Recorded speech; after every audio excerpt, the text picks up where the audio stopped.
কি বন্ধুরা, রেডি তো? শুরু হচ্ছে তোমাদের জন্য একটি নতুন গল্প, প্রেমেন্দ্র মিত্রর লেখা ভয়ঙ্কর ভাড়াটে ও পরাশর বর্মা। তোমাদের কাছে একটা অনুরোধ, প্লিজ প্লিজ চ্যানেলটা সাবস্ক্রাইব করে রেখো এরকম আরও নতুন নতুন গল্প শুনতে। ভয়ঙ্কর ভাড়াটে ও পরাশর বর্মা, প্রেমেন্দ্র মিত্র। বাড়ি খুঁজে বের করে ভিতরে গিয়ে বসতে না বসতেই প্রথম কবিতার খাতার চাপে দম বন্ধ হবার জোগাড়। একটি দুটি নয়, পাঁচ পাঁচটি মোটা বাঁধানো খাতা, আর প্রত্যেকটি খাতা আগাগোড়া কবিতায় ঠাসা। প্রথম খাতা খুলে প্রথম কবিতা পড়েই চক্ষুস্থির। কবিতাটির নমুনা। যদি বল, মাঝরাতে ঘুম যেই ভেঙে যায়, ছটকর শুধু বিছানায়। আমি বলি, ভাবনা কি? ঘুম যদি নাহি আসে, ছাদে গিয়ে দাঁড়াও না, খাড়া পায়। দেখবে শহর ঘুমে মগ্ন। দূরে কোথা গাড়ি চলে যাচ্ছে, ঠিক যেন মাঝে মাঝে চিত হয়ে শুতে গিয়ে ঘর ঘর নাক তার ডাকছে। বিছানায় নিঃসারে ছারপোকা মশারা যেভাবে কামড় দিতে ব্যস্ত, চোর বাটপার আর বদমাস যেথা যত কোথা নেই কেউ অলস্ত। আহা, কিবা মনোহর তারাদের ঝিকমিক মনে হয় আকাশেতে কারা করে পিকনিক। আমি তাই বলি, মিছে যেও নাকো ঘাবড়িয়া, মাঝে মাঝে মন্দ কি হলে ইনসোমনিয়া। কবিতাটি শেষ করে খাতা থেকে মুখে তোলার আগেই লেখকের সলজ্জ মন্তব্য শোনা গেল, আমি একটু আধুনিক ধরনের শিখি, তা নিশ্চয়ই বুঝতে পারছেন। যাঁরা এ লেখা পড়ছেন তাঁরাও এতক্ষণে বোধহয় বুঝেছেন যে এ কবিতার লেখক পরাশর বর্মা ছাড়া আর কেউ নয়। নিজের গর্জে তাঁরই বাড়ি খুঁজে আজ সকালে এসে পৌঁছবামাত্র তিনি আনন্দে এমন গদগদ যে আসল কথাটা বলবার এখনও সময় পায়নি। খিদিরপুরের একটি গলির ভিতর বাড়ি। দরজায় গিয়ে কড়া নাড়তেই হঠাৎ একেবারে কানের কাছে ভারী গলায় কাকে চান শুনে চমকিয়ে উঠেছি। কাছে পিঠে তো কেউ নেই। এই অশরীরী থাকাতেই মুখ থেকে আপনা হতে বেরিয়ে গেছে, আজে পরাশর বর্মাকে। নাম বলুন আপনার, আবার সেই ভুতুড়ে আওয়াজ। নামটা বলার পরই দরজাটা যেন মন্ত্র বলে খুলে গেছে। কিন্তু ওধারেও তো কেউ নেই। সত্যিই ঢুকো না, এইখান থেকে সরে পড়ব ভাবছি, এমন সময় ভিতরের ঘর থেকে স্বয়ং পরাশর বর্মাই বেরিয়ে এসেছেন। আরে আসুন আসুন। আমার কি সৌভাগ্য! পরাশর বর্মার কণ্ঠে সাদর অভ্যর্থনা। ভুতুড়ে আওয়াজের অস্বস্তিটা তখনও কাটাতে পারিনি। সন্দিগ্ধভাবে পেছনে একবার তাকিয়ে তাঁর পিছু পিছু ভিতরের ঘরে গিয়ে ঢোকবার পথে জিজ্ঞাসা করেছি, ব্যাপারটা কি বলুন তো? এসব ভুতুড়ে কাণ্ডকারখানার মানে কি? ভুতুড়ে? প্রথমে একটু অবাক হয়ে পরাশর বর্মা হেসে উঠছেন। আরে না, ভুতুড়ে হবে কেন? চাকরবাকর পাওয়া আজকাল কিরকম শক্ত জানেন তো, তাই একটু বৈজ্ঞানিক ব্যবস্থার পরিচয় তাঁর বাড়িতে তারপর আরও অনেক পেয়েছি। কিন্তু সে প্রসঙ্গ আজ থাক। সেখানে তারপর ঢুকেছি, সাদাসিধেভাবে সাজানো সেটি সাধারণ বসবার ঘর। শুধু চেয়ার টেবিলের বদলে দেশি ধরনের নিচু বনি দেওয়া বসবার আসন। তার একটিতে বসতে না বসতেই আক্রমণ শুরু হয়েছে। পরাশর বর্মা এই ঘরে বসেই বোধহয় কাব্যচর্চা করছিলেন। ঘরটার চারদিকে আমার চোখ বোলানো শেষ হতে না হতেই দেখি সামনে বাঁধানো খাতাগুলি উপস্থিত। পরাশর প্রথম খাতাটি তুলে নিয়ে আমার হাতে দিয়ে বললেন, আপনি নিজে থেকে আমার খোঁজ করতে আসবেন ভাবতেই পারিনি। কিন্তু এসেছেন যখন, তখন আপনাকে সব না পড়িয়ে ছাড়ছি না। কি খাবেন বলুন, চা না কফি? বিমুভাবে খাতাগুলির দিকে চেয়ে চা না কফি সায় দিয়েছি মনে নেই। ভদ্রতার খাতিরে প্রথম খাতাটা হাতেও তুলে নিতে হয়েছে। তারপর নামাবার অবসর আর পাইনি। একেবারে কবিতার শিলাবৃষ্টি সমানে চলেছে। প্রথমটির নমুনা আগেই দিয়েছি, আরও একটি না তুলে দিয়ে পারছি না। পরাশর বর্মার এটি নাকি অত্যন্ত প্রিয় কবিতা। কবিতার নাম পকৌড়ি। পকৌড়ি নিয়ে কোন সাহিত্যে আধ্যাত্মিক কবিতা অন্তত কেউ লিখেছেন বলে আমার জানা নেই। পরকৌড়ি তুমি অতি তুচ্ছ, আশা তব নয় মোটে উচ্চ। কি তেলে যা ভাজা হো নাহি তর পরোয়া, তবু তব স্বাদ কভু পার নাকো ঘরোয়া। তেলে ভাজা বেসন কি ডারবাটা যাই হোক, তুমিই সুলভতম রসুনার সম্ভোগ। জানলে এ দুনিয়ার সব গোল মিটে যায়। ভেজাল তেলের গুণ বারবার পোড়ানো। ও স্বাদের রহস্য কি কোন মশলায়?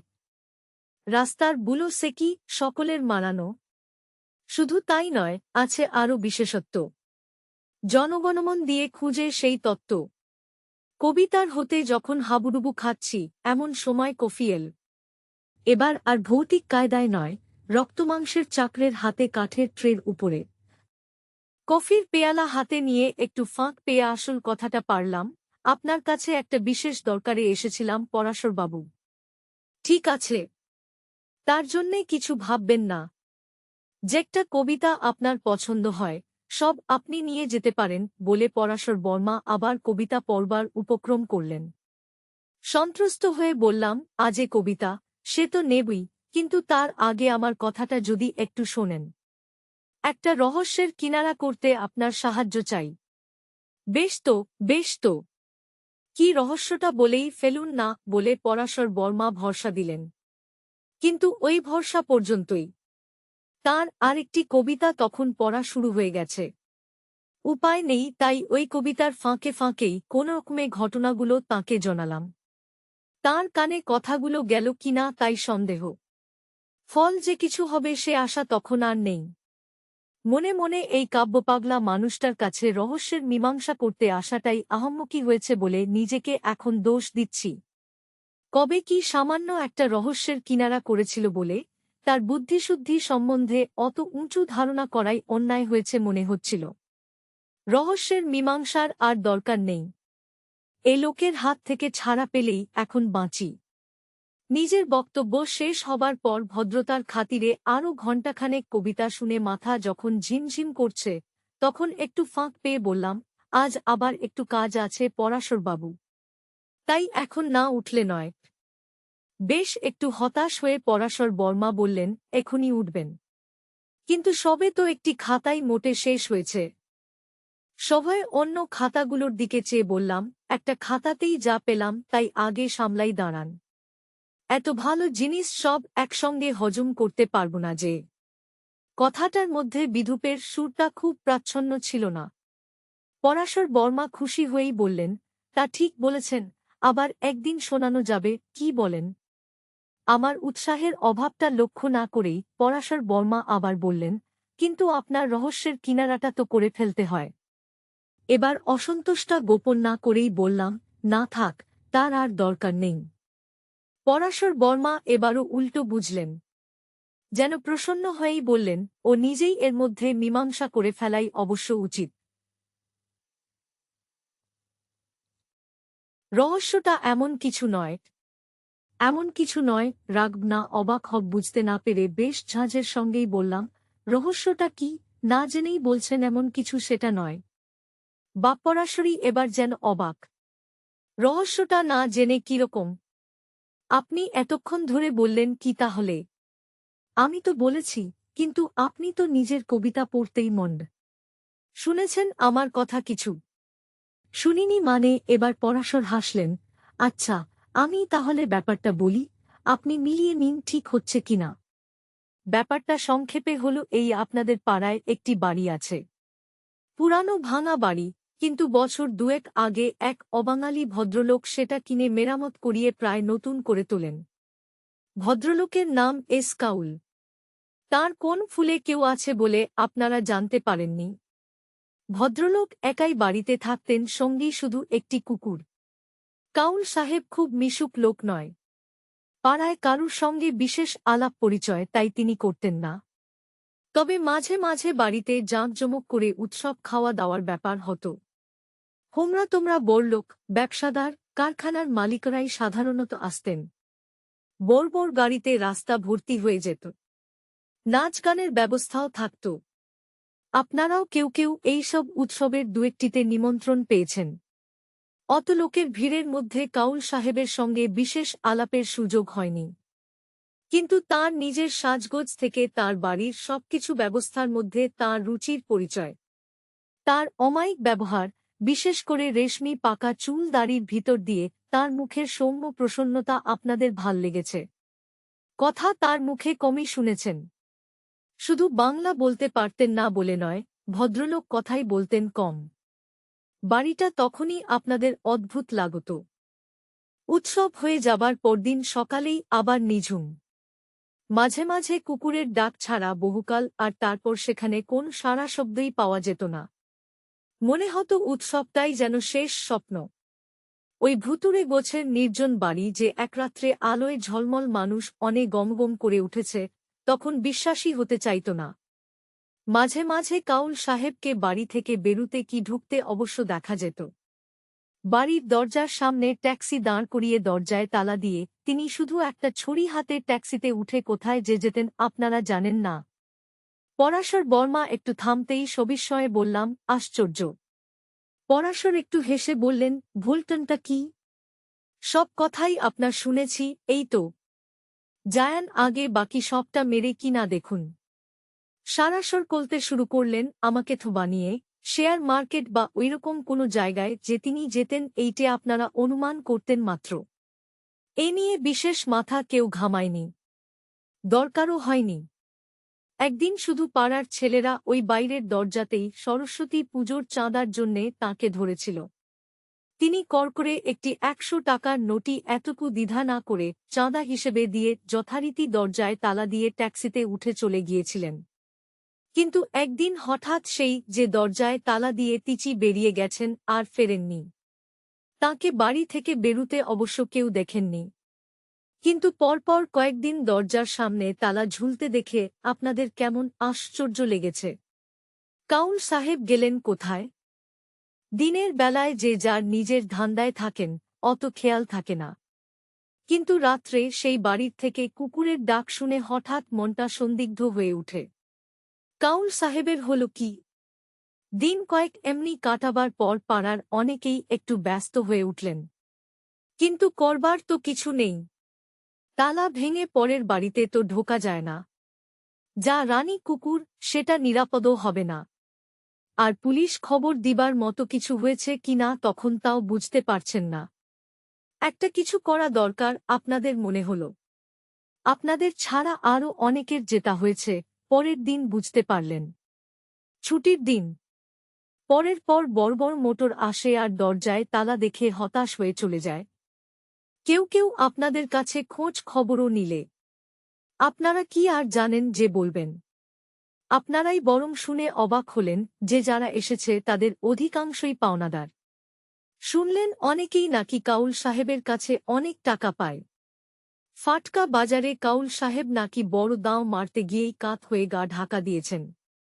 পাওনাদাররা নাকি একজোট হয়ে তার বাড়িটা নিলামে তোলবার ব্যবস্থা করছেন। এও কদিন বাদে শুনলেন। কিন্তু বাড়ি নিলামে আর উঠল না।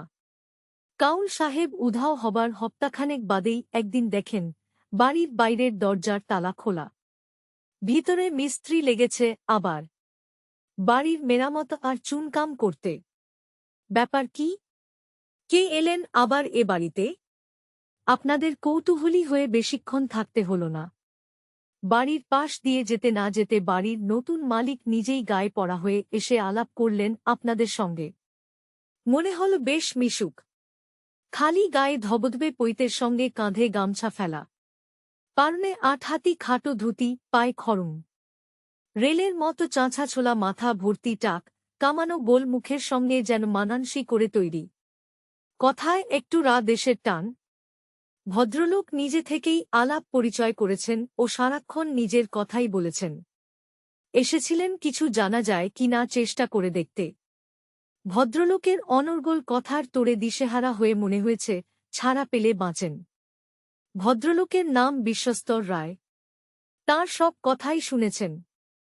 কাউল সাহেবের তার সব পাওনাদারের মতো তিনিও কেমন করে ফাঁকে পড়তে বসেছিলেন। নেহাত বরাত জোরে কি করে কাউল সাহেবের অন্তর্ধানের আগে তাঁর কাছ থেকে বাড়িটা নিজের নামে কিনে নিতে পেরেছেন, বাড়িটা পেয়েও এখনও কি গণ্ডগোল তাঁকে পোহাতে হচ্ছে, অন্য পাওনাদাররা সারাদিন কিভাবে এসে জ্বালাতন করছে, কেউ কেউ বাড়ি বিক্রি না করবার চেষ্টাও নাকি করছে, এইসব কাহিনী তিনি বলে গেছেন। কাউল সাহেবের উধাও হওয়া যত অদ্ভুতই হোক, ২-৪ দিন বাদে আপনারাও ব্যাপারটা প্রায় ভুলতে বসেছিলেন।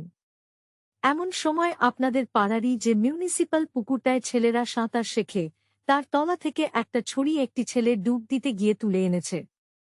সে ছড়িটা এমন কিছু আশ্চর্য জিনিস নয়, তবু আপনাদের ২-১ জনের মনে হয়েছে ঠিক এইরকমই ছড়ি যেন কাউল সাহেবের হাতে আপনারা দেখেছেন। ব্যাপারটা এত সামান্য, এ নিয়ে পুলিশে যাওয়া যায় না, অথচ মনের সন্দেহ দূর হয় না। কজনে মিলে বিষয়টা নিয়ে আলোচনা করতে গিয়ে রহস্যটা যেন গভীর হয়ে উঠেছে। আপনাদের মনে পড়েছে যে বিশ্বস্তরবাবু কখন কবে যে তালা খুলে ও বাড়িতে ঢুকেছেন আপনারা কেউই দেখেননি। সেটাও না হয় অগ্রাহ্য করা গেল, কিন্তু বিশ্বস্তরবাবুর চালচলনও কেমন অদ্ভুত মনে হয়েছে এবার। সেই প্রথম কদিন সকলের সঙ্গে মেলামেশার পর তিনি যেন ডুব মেরেছেন একেবারে। মিস্ত্রি মজুর বাড়িতে আর খাটছে না। তালা দেওয়া না হলেও দরজা বন্ধই থাকে বেশিরভাগ। রাত্রে মাঝেমাকে কুকুরের ডাক ছাড়া বাড়ি আগেকান গিয়ে কিন্তু ফল হয়নি কিছু। তিনি যেন বুঝতে পেরে এদিক ওদিক ঘুরে বাড়িতেই ফিরে এসেছেন। সমস্ত ব্যাপারটা জড়িয়ে আপনাদের মনে একটা দারুণ সন্দেহ জট পাকিয়ে উঠেছে। কাউল সাহেব সত্যিই দেনার দায় পালিয়েছেন, না তার অন্তর্জান হওয়ার ব্যাপারে অন্য কোন রহস্য আছে। কাউল সাহেবের সঙ্গে বিশ্বস্তর বাবুর সম্পর্কটা কি ও কতটা তা নিয়েও আপনাদের মনে সন্দেহ জেগেছে। শুধু নিজেদের মনের এই সন্দেহ নিয়ে পুলিশের কাছে যাওয়া এখনই সঙ্গত হবে কি? ঠিক করতে না পেরে আমার কাছে এসেছেন। কেমন? উত্তর দেবার আগে বেশ কিছুক্ষণ অবাক হয়ে পরাশর বর্মার দিকে তাকিয়ে রইলাম। তারপর বললাম, আপনি ঠিকই ধরেছেন, সমস্ত ব্যাপারটা মোটেই স্বাভাবিক মনে হচ্ছে না। স্বাভাবিক কিছু এর ভিতর থাকতে পারে বলে মনে হচ্ছে, তাই না? বাধ্য হয়ে স্বীকার করলাম যে আমাদের আশঙ্কা সেই রকম।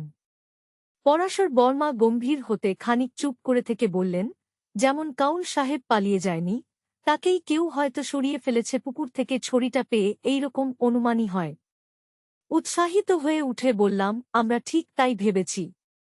শুধু ছড়িটা পাওয়া গেলেও লাশটা কেন পাওয়া যায়নি তাই বুঝতে পারছি না। লাশটা তো বাড়ির ভিতরেই থাকতে পারে। পরাশরের গলা অত্যন্ত গম্ভীর।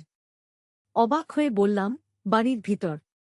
তাহলে তাহলে লাশ আর খুনে দুই যাতে ধরা পড়ে তার ব্যবস্থা এখনই করা দরকার বলে পরাশর পাশের ফোনটা তুলে নিলেন। ও কি ফোন করছেন, কোথায়, সবিস্ময়ে জিজ্ঞাসা করলাম। ততক্ষণে ফোনের নম্বর ঘোরানো হয়ে গেছে। হ্যালো বলে পরাশর যার নাম করলেন, তিনি যে পুলিশের গোয়েন্দা বিভাগের মস্ত বড় কর্মচারী তা জানি বলে আমি আরও অবাক। বিমুভাবে পরাশরের ফোনের আলাপ শুনতে লাগলাম। হ্যাঁ, আমি পরাশর। না না গদাধর না, পরাশর। হ্যাঁ, পরাশর বর্মা, কবি পরাশর বর্মা। না না, কবিতা শোনাতে ডাকছি না। ডাকছি তোমাদেরই একটু উপকার করতে। নিতাই মুক্তফি স্ট্রিটের এস কাউল সম্বন্ধে কোনো কৌতূহল আছে কি? আছে? বেশ। তার অন্তর্ধান রহস্যের কিনারা করতে চাও? কাউল সাহেবকে কেউ সরিয়েছে সন্দেহ করছ? ভালো ভালো। আমাদের কৃত্তিবাসবাবুরও সেই মতো। কৃত্তিবাসবাবু কে? চিনবে না ঠিক? সাহিত্যের খবর তো রাখ না, তিনি মস্তবড় এক কাগজের সম্পাদক। কবিতা শুনতে এসেছেন আমার বাড়িতে। যাক, এখন ওসব কথার সময় নেই। কাউল সাহেবের লাশ পাচ্ছ না? পাবে লাশ আর খুনি একসঙ্গেই। এখনই চলে যাও মুস্তফি স্ট্রিটে। বিশ্বস্তরবাবুকে এখনো পেতে পার। ওয়ারেন্ট নিয়ে যাও সঙ্গে। একেবারে দেখামাত্র গ্রেপ্তার। হ্যাঁ হ্যাঁ, গ্রেপ্তার। প্রমাণ? প্রমাণ তিনি নিজেই। তার অনেক কীর্তি খাটলে বেরুবে। হ্যাঁ, তিনিই লাশ, তিনিই খুনি। ওধারে গোয়েন্দা বিভাগের উচ্চ কর্মচারী, আর এধারে আমাকে সমানভাবে বিমু করে পরাশর বর্মা ফোনটা তৎক্ষণাৎ নামিয়ে রেখে দিলেন। বিস্ময়ের ধাক্কাটা একটু সামলে জিজ্ঞাসা করলাম, আপনি হঠাৎ ক্ষেপে গেলেন নাকি? না, আপনাদের মধ্যে এরকম ঠাট্টা ইয়ার্কি চলে? ঠাট্টা ইয়ার্কি? পরাশর হাসলেন। পুলিশের লোকের সঙ্গে এমনি যত বন্ধুত্বই থাক, সকল ব্যাপারে ঠাট্টা ইয়ার্কি চলে না। তার মানে?